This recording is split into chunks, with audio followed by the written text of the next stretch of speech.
Welcome everyone to another Telarus Executive Interview. Today my guest is Tim Jost, COO of Warner Telecom. Tim, welcome. Yeah, thanks for having me, Adam. All right, so important topic first. Let's go to the pronunciation of your name.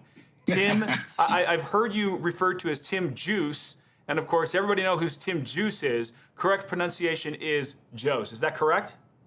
That's correct. I always say my best friends call me Juice, but then, legally I'm a Jost. All right, so if I call you by the correct pronunciation, does that mean I'm not your friend? Slightly. It depends on where we are at the end of the day. All right. Maybe I'll call you both just to be safe. There you go. Hey, great to have this conversation. We've had a very long-term relationship. You've run an agency business for a long time. You've run a lifecycle management business. Now you're doing that on behalf of agents. I think the perspective that you have on the channel is one of many in terms of you've seen it as an agent, you've seen it as a supplier, and now supporting partners. I'd just like to get your thoughts on what's taking place right now and the rapid movement we're seeing today. What are your thoughts on the current state of the channel? And it's said the channel, it's ever changing. Partners are looking for tools and ways to build a business plan for in the next 5 years. We did is we put together a plan to basically put our old model out of business. We had to figure out a way to be quicker, faster, better, and the way to use tools to drive that. So I think every partner out there is looking for ways to be different in the marketplace, to drive value, and to help others see what they need to see to drive business decisions. Yep. And tell me, is so a lot of tools, partners are gravitating more to tools and enablement, whether for them or for their customers. Are you seeing any impact of consolidation, whether in the agent space or in the master agent space? Yeah, we're definitely seeing a lot of consolidation out there. From the vendor side, from the partner side, you're seeing mergers and acquisitions across the board, and we're driving that value to really push what we do and how it helps the partners to be different in that thought process. So I'm curious, with your longevity in the channel, we've been in business together for a long time. Would you say better time to enter the channel now or 10 years ago? Yeah, I think now is where you can really make a difference and drive a niche. You're driving a niche by being, this is what I need, by getting in the door, by being a small, lean, mean, efficient machine. From an agency perspective, there's really ways to drive value. You look at the cloud side. The cloud is, it's been around, but it's still the value that agents have built around the cloud hasn't been truly driven yet. Just by helping to drive efficiencies within the intelligence of the data that these clients are reviewing and they're driving. There's more data out there than ever, and they need partners from a client perspective to help them drive efficiencies. They don't have the ability to bring that expertise on staff, or it's very expensive for them to do that, and that's where we as partners can drive value and help these clients understand the best way to move forward, the best way to make changes to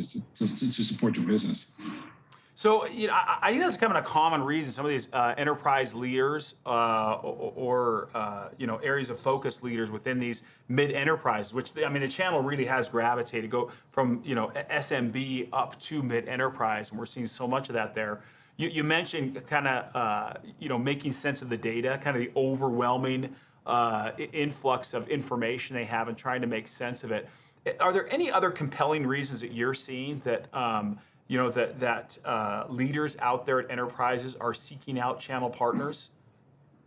Yeah, you look at the Great Resignation. It's harder for these businesses to acquire new talent. The talent's coming and they're not happy with one or two things, and then they're leaving and going somewhere else. So the ability to retain talent and the ability to automate process is really a key driver to the business decision process that these enterprise clients are having. That's just, we see that day in and day out where, hey, I need to take this one job that this one person's doing and automate that so that they can move quicker, faster, better.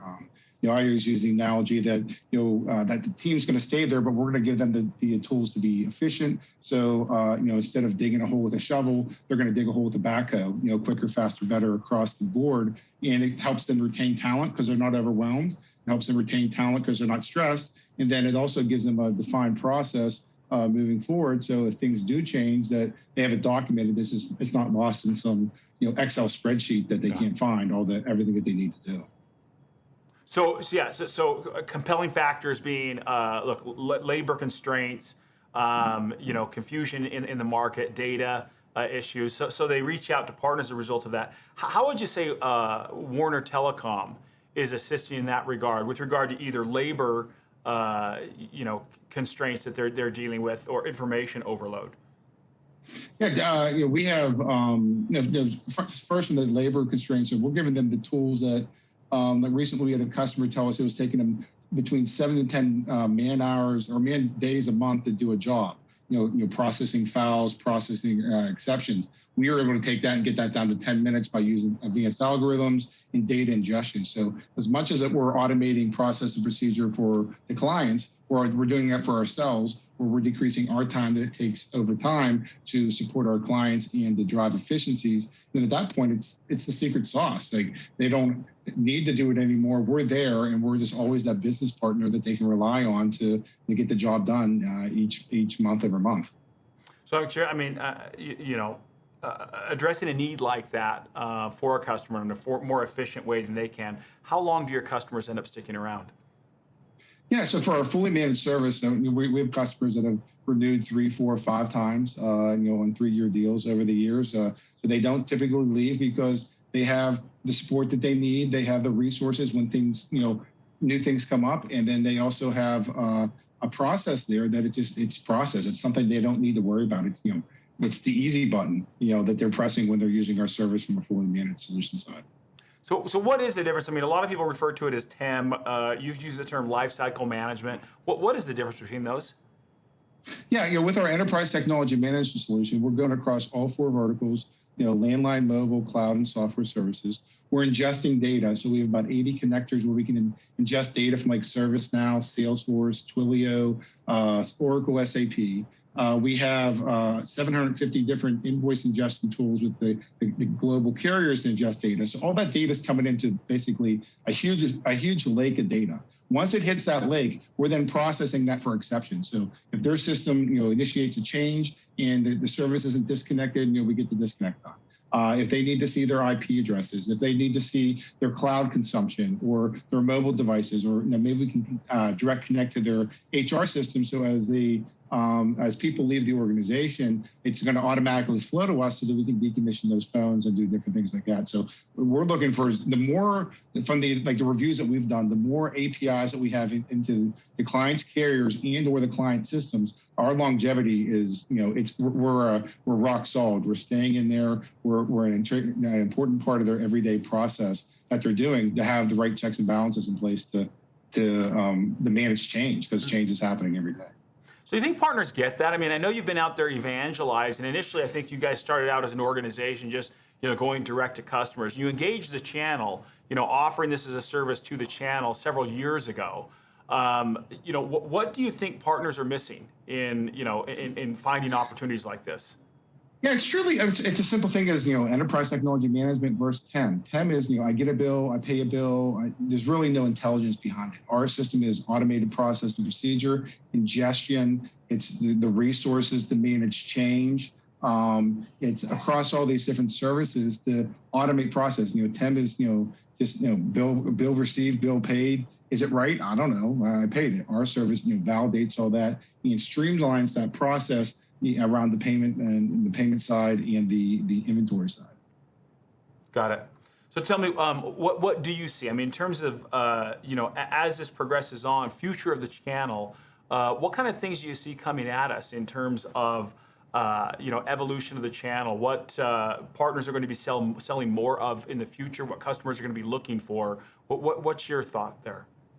Yeah, I really see the professional service side for customers or for partners having staff on site to drive value to that partner or to that customer, because that customer can't hire those resources. They don't have the expertise to manage those things. So I see more agents and distributors having on-site resources, and those resources needing the tools of the data. So, collect something that can collect all that data, and then give them a report that says, here's everything that's out there, and they can go through and make the changes that are needed to support that customer, especially in the cloud side. I mean, I think the cloud is obviously it's growing. 3-4 years ago, it was X. Now it's XXX, based upon the environment that we're in today. And how do you manage that? How do you make sure there's not rogue IT turning up servers? How do you make sure you're not under-consuming services? How do you make sure that you're in the right plan, in the right service? And those are the things that our partners are using us as a value add to drive value with their clients. So I'm curious, have you seen much uptake? Historically, you've been more telco based, telco lifecycle management. In adding the cloud, have you found existing customers taking that on in terms of the inventory and your management of it? Or is it primarily they see you in that telco space and it's new customers that see you more around cloud management? Yeah, I think focus on the new side for sure, and educating clients. We're definitely working on the existing base to educate them about the service that we have. And then with the cloud side, it's just, there's so much opportunity. It's like 1985, with AT&T and the AT&T bill, and the type of variances and challenges that a bill like that carries. And that's where these clients are they don't know what they don't know. They can't see it. They're just paying the bill. Oh, it went up 20 grand, but why? What could you have done different to manage that? And that's where our tools kick in to manage those changes, that through APIs, through data ingestion, and then through the reporting. So maybe the Division 50 truly did upgrade something to need it, but guess what? That's going to get charged back to Division 50, and it's going to be part of their budget, and it's not something that's going to go straight to the IT bottom line. Yeah, makes sense.